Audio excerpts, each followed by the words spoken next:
کہ چٹ کے اوپر کچھ پوائنٹس نوٹ کر لیے، یہ بارے باتیں کرنی ہیں. وہ جا کر میں نے باتیں کی تو میں نے محسوس کیا کہ وہ لوگ چاروں آدمی جو تھے ان میں مولانا عبدالجبار غازی تھے جو پہلی مرتبہ جب مولانا مودودی گرفتار ہوئے اس کے بعد امیر جماعت رہے تھے، عبدالغفار حسن بھی تھے اور عبدالرحیم اشرف تھے، تو یہ اور شیخ سلطان احمد تھے. میں نے سوچا کہ ان کے کچھ آنکھیں جیسے کھل سی رہی ہیں، تو انہوں نے مجھ سے کہا کہ آپ یہ چیزیں لکھ کر نہیں دے سکتے. میں نے کہا نہیں، میں تو لکھاڑ آدمی ہوں نہیں اور میں نے کبھی کچھ لکھا ہی نہیں ہے، تو میں مشکل ہے نہیں کہ آپ کوشش کریں. میں نے کہا اچھا. اس کے بعد میں آ کر جو ہے 10 دن تو اپنے مطب کے ساتھ مطب بھی کر رہا تھا اور لکھ بھی رہا تھا، اور کتابوں میں سے بجائے نقل کرنے کے حوالے میں کتابیں یعنی قینچی سے کاٹ کاٹ کے تو وہ جو پیش کر رہا تھا. اور پھر 5 دن کے لیے میں یہاں لاہور میں آ کر اپنی ہمشیرہ وہ یہاں رہتی تھی کرشن نگر میں، وہاں میں کلوز ڈور ہو کر بیٹھ گیا. تو میں نے کوئی 250 صفحے کا ایک کاپی تھی، عام سائز کاپی سائز 250 صفحے کا بیان جو ہے وہ تیار کر کے اور دے دیا.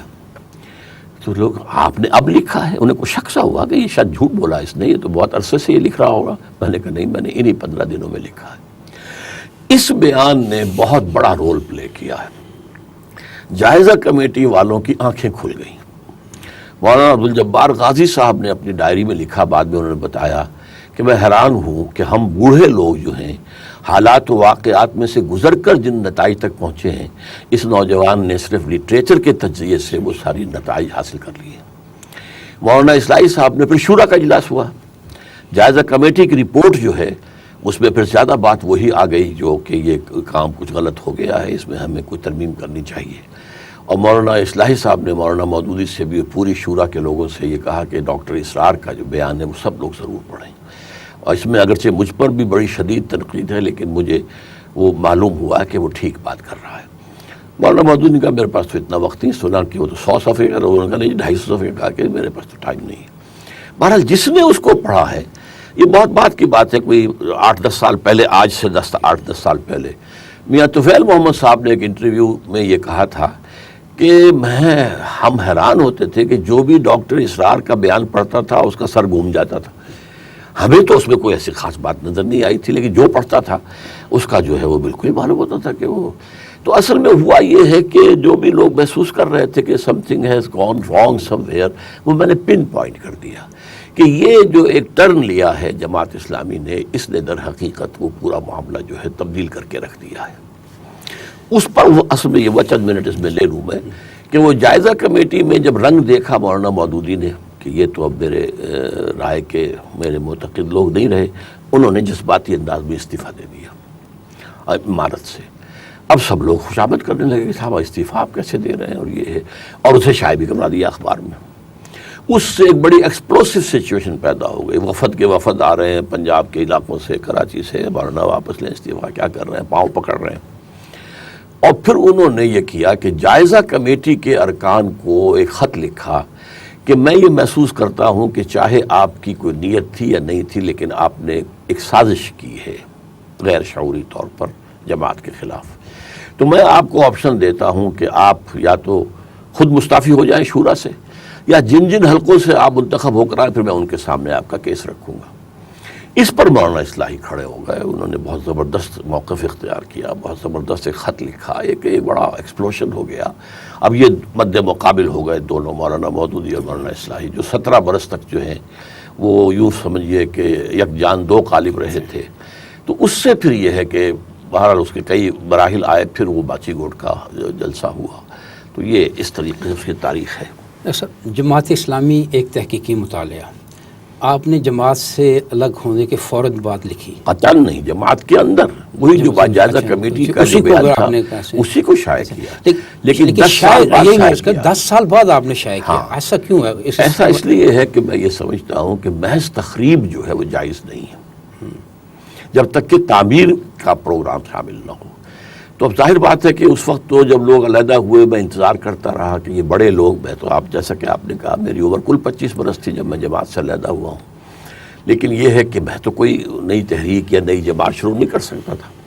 امید یہ تھی کہ یہ بڑے لوگ جو ہیں، مولانا اصلاحی صاحب ہیں، عبدالغفار حسن ہیں، عبدالرحیم اشرف ہیں، اور مولانا عبدالجبار غازی ہیں، شیخ سلطان احمد ہے، یہ لوگ اگر سر جوڑ کر بیٹھ جائیں گے تو کوئی ایک نئی تنظیم، نیا ڈھانچہ بن جائے گا. وہ نہیں ہوا. لہٰذا میں نے اس کو روک کے رکھا.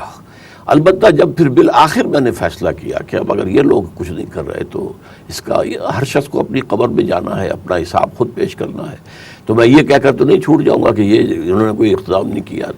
پھر میں نے جب طے کیا ہے، اور یہ ہوا 65 میں، when I was 33 years old، تو پھر میں نے طے کیا اب کم وقت میں مجھے جو بھی ہے اب اپنے طور پر اس کام کو شروع کرنا ہے. تب میں چلا گیا تھا سن 54 میں MBBS کر کے منٹگومری، جو اب سائیوال کہلاتا ہے. پھر وہاں سے میں 65 میں منتقل ہوا ہوں دوبارہ اس عزم کے ساتھ اب میں نے اپنی بنیاد پر ایک دعوت دینی ہے اور اس پر تنظیم اور جماعت اٹھانی ہے. اس وقت پھر میں نے وہ کتاب شائع کی. ڈاکٹر صاحب، جماعت اسلامی اور تنظیم اسلامی دونوں اپنا ایک ہی ہدف بتاتی ہیں، تو یہ جو الگ جماعت آپ کو بنانی پڑی اس کی وجہ صرف یہ طریقہ کار کا اختلاف تھا یا اس کے علاوہ اور بھی کوئی اختلاف تھا؟ چھوٹے موٹے اختلافات تو اور بھی بہت ہوتے ہیں.